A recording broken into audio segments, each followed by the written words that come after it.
Cara, bom, o nosso papo, como a gente colocou, a ideia que chamou muita atenção da gente quando a gente estava discutindo, eu estava olhando um pouco o setor de shopping, né? Olha o setor de shopping na bolsa, o Arthur, né, tá enveredado ali para o mundo de FIs, e a gente estava batendo papo, surgiu aqui um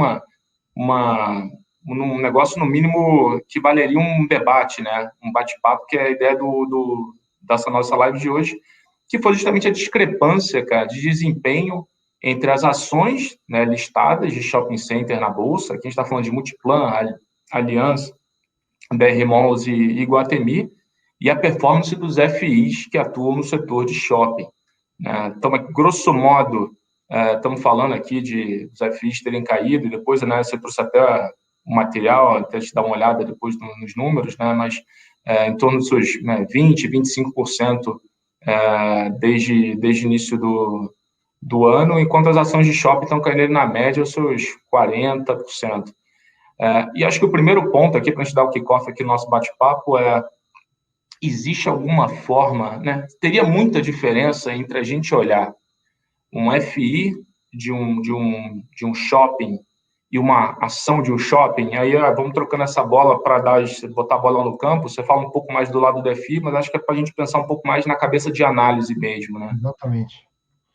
O Bruno, é muito legal isso mesmo, porque fundo imobiliário e ação, assim, eles são parecidos, mas tem diferenças muito importantes, que quando a gente vai nessa análise, nesse detalhe, a gente percebe. A primeira a ação, a gente está falando, eu sou advogado, né, cara? Eu sempre dou uma puxadinha para esse lado, assim. A primeira quando a gente fala de uma ação, a gente está falando de uma companhia aberta, de uma sociedade anônima de capital aberto, uma estrutura jurídica desse tamanho. A outra é um fundo de investimento, é uma estrutura jurídica desse tamanho. Muito mais simples. Muito mais simples.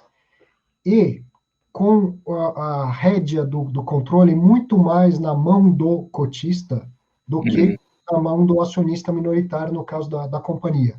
Certo? Vamos Entendi. para o lado operacional. Uma das coisas que pode ajudar a explicar por que caiu mais as ações de shopping do que os fundos de shopping.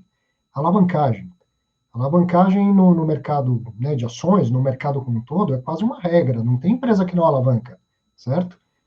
Saber o tamanho da alavancagem. Se ele tem uma dívida muito grande ou muito pequena, uma dívida ruim de curto prazo ou de longo prazo, mas zero alavancagem não existe no mercado de ações. No mercado de fundo imobiliário, a regra não permite alavancar. Um fundo imobiliário não consegue tomar dinheiro emprestado. Ele não bate no banco e pega dinheiro emprestado, ele não pode tomar dinheiro do mercado. Tem alavancagem no fundo imobiliário? Tem, sintética. Fazer uma compra a prazo, aconteceu com o XPMOS, e por isso que ele caiu bastante no começo. Fazendo uma compra a prazo, fazendo uma operação estruturada em que coloca a CRI antes de comprar o imóvel, ainda assim, não tem como você ver um fundo imobiliário alavancado uma vez e meia, duas vezes, três vezes o patrimônio, ou três vezes o seu EBITDA, como a gente vê uma companhia aberta.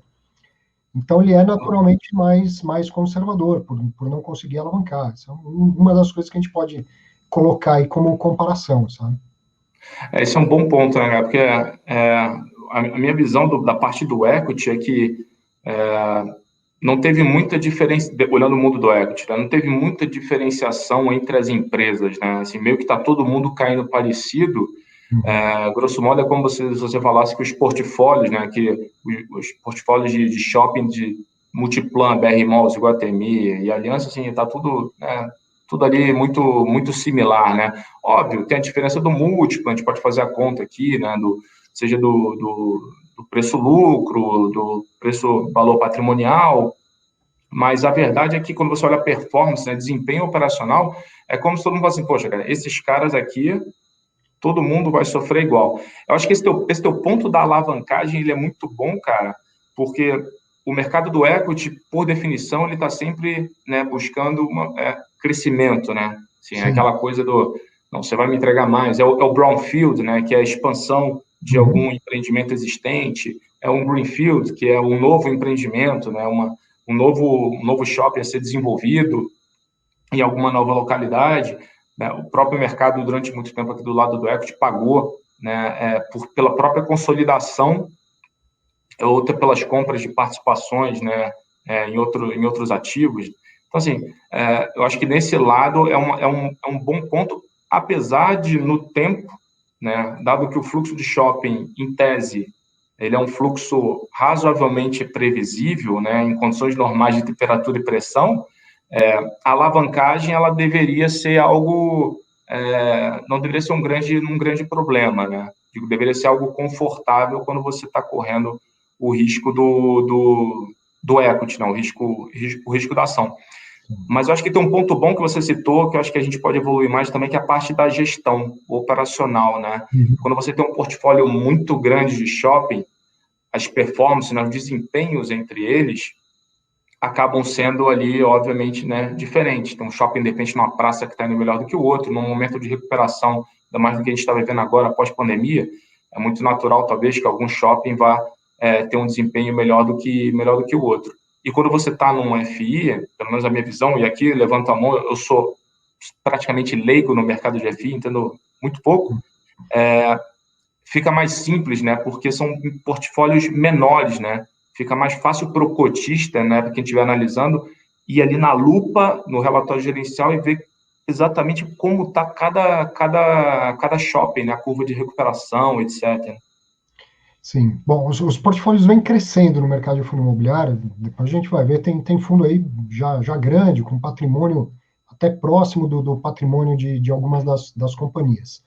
Agora, essa questão de ir na lupa e ver isso sim, você tem muito mais transparência, muito mais informação. E uma diferença também muito grande, Bruno, que o fundo imobiliário, ele funciona com praticamente regime de caixa. É todo mês. Todo mês Uhum. entrou o custo daquele mês e distribui. Entende? Então, ele além de ser mais previsível, ele tem uma leitura mais precisa, porque é uma leitura de todo mês. Agora, vai analisar as companhias abertas, você vai ter informação a cada trimestre ali, certo? No fundo Bom imobiliário, ponto. se tiver uma mudança, você já vai perceber na distribuição de rendimento, que ela vai ser menor. Por que foi menor? E é Bom isso que vai ponto. aparecer nos relatórios, entende? Então, ele tem uma leitura mais simples. No geral, analisar um fundo imobiliário não é que seja simples, mas é mais simples do que analisar uma companhia aberta. O que se analisa, aqui na live a gente está falando ação com fundo imobiliário, mas de um único setor, de shopping. O que se analisa em grandes temas são as mesmas coisas. Por exemplo, o crescimento de venda. A gente está falando de um ativo que precisa vender para gerar resultado. E no fundo imobiliário, esse segmento é um dos poucos em que o resultado impacta a receita do fundo. Porque o contrato de locação de um shopping center, o lojista paga X mil reais por mês ou X% do faturamento da loja dele, certo? Uhum.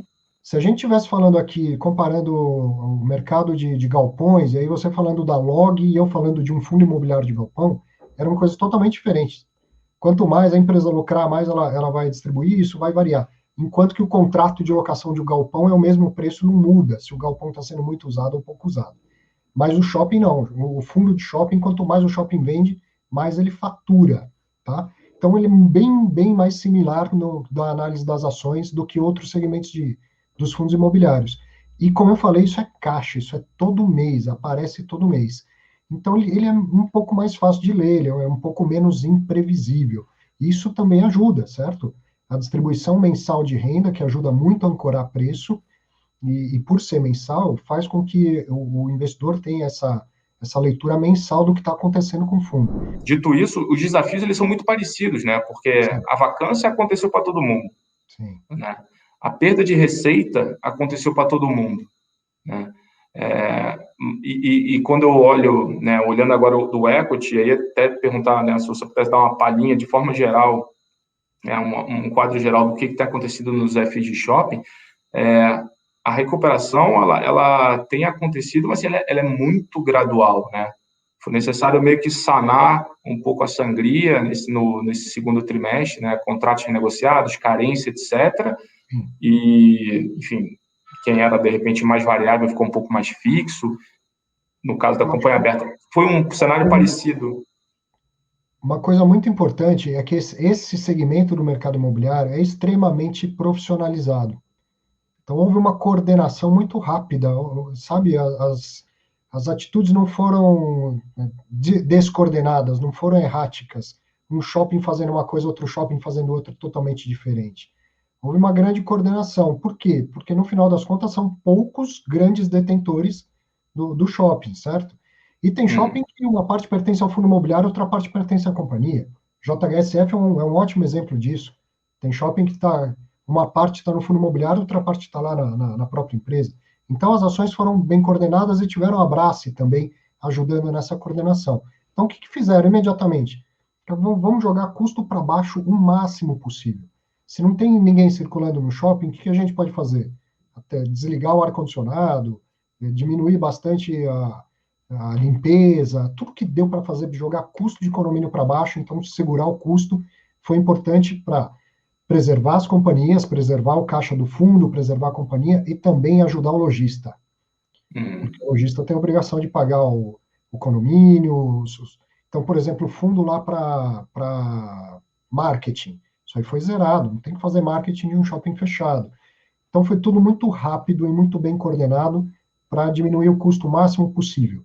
Com isso, os shoppings conseguiram passar bem por essa fase, assim, ou passar de uma maneira menos pior do que se esperava no começo da pandemia, até porque eles não ficaram totalmente fechados, né? Tinha operações essenciais, tinha operação de delivery e tal.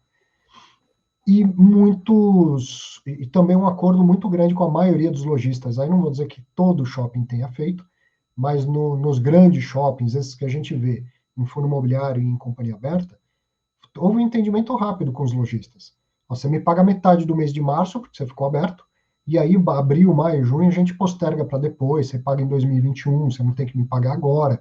Então, foi um movimento bastante rápido e coordenado com todo mundo para preservar shopping e lojista. Lembra que o inquilino é seu parceiro, não é seu concorrente, é seu parceiro, né?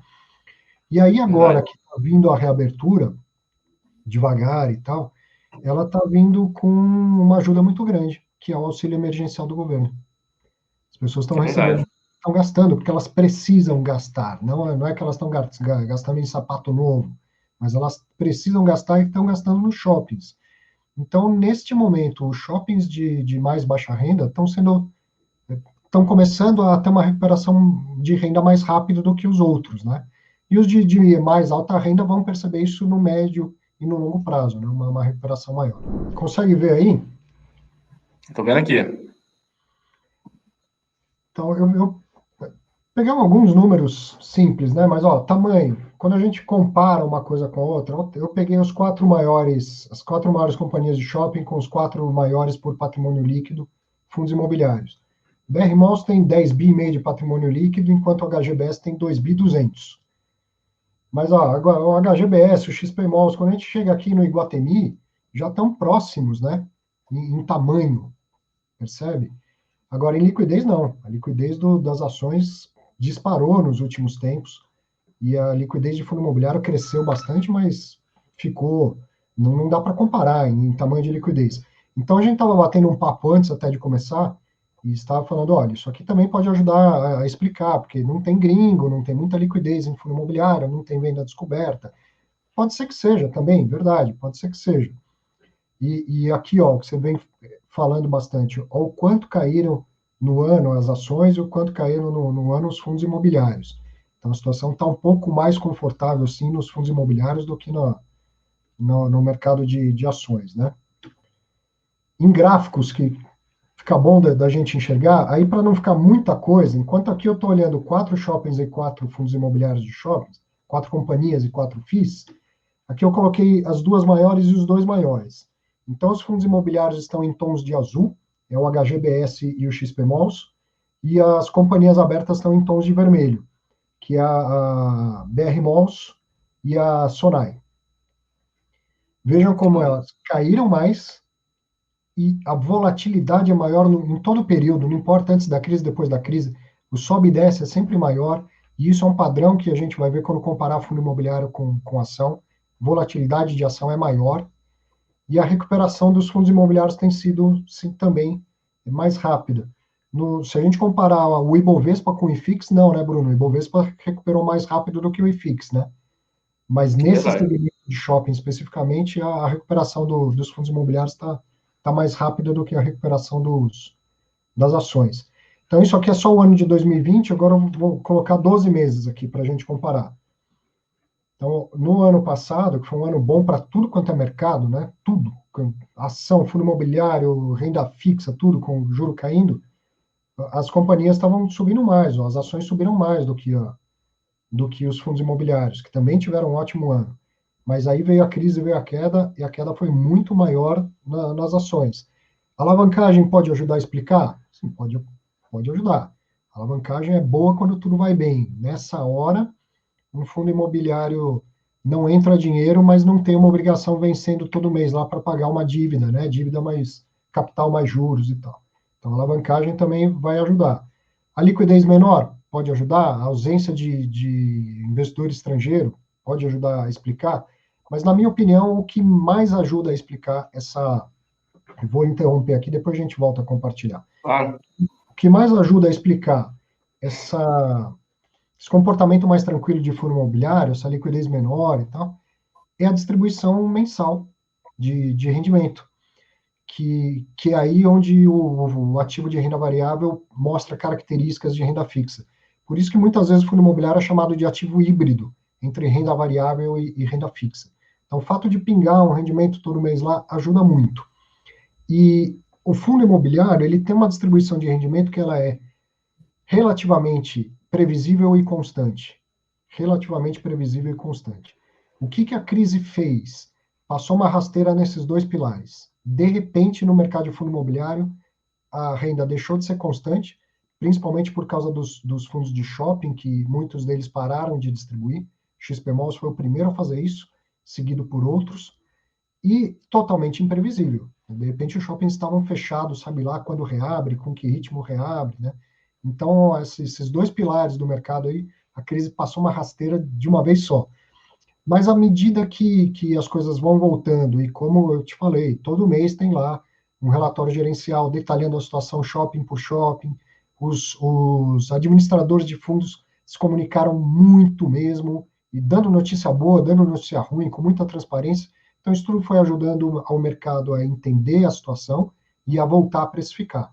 Então, num primeiro momento, o mercado de fundo imobiliário é muito dependente da distribuição de rendimento para precificar, muito, mais do que deveria, na minha opinião. Acho que é uma análise muito simplista essa. Mas então, num primeiro momento, não tem rendimento e eu não sei quanto vai ser o mês seguinte. O que acontece com o preço da cota? Bumba para baixo.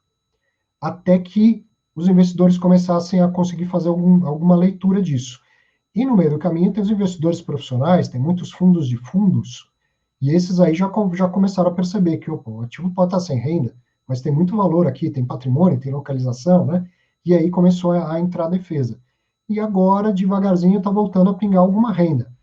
Muito menor do que tinha antes, muito menor. Se até voltar a patamares que a gente tinha um ano atrás, né? Por exemplo, num cenário sem crise, vai demorar. Quanto? Não sei. Eu acho um ano e meio, alguma coisa assim.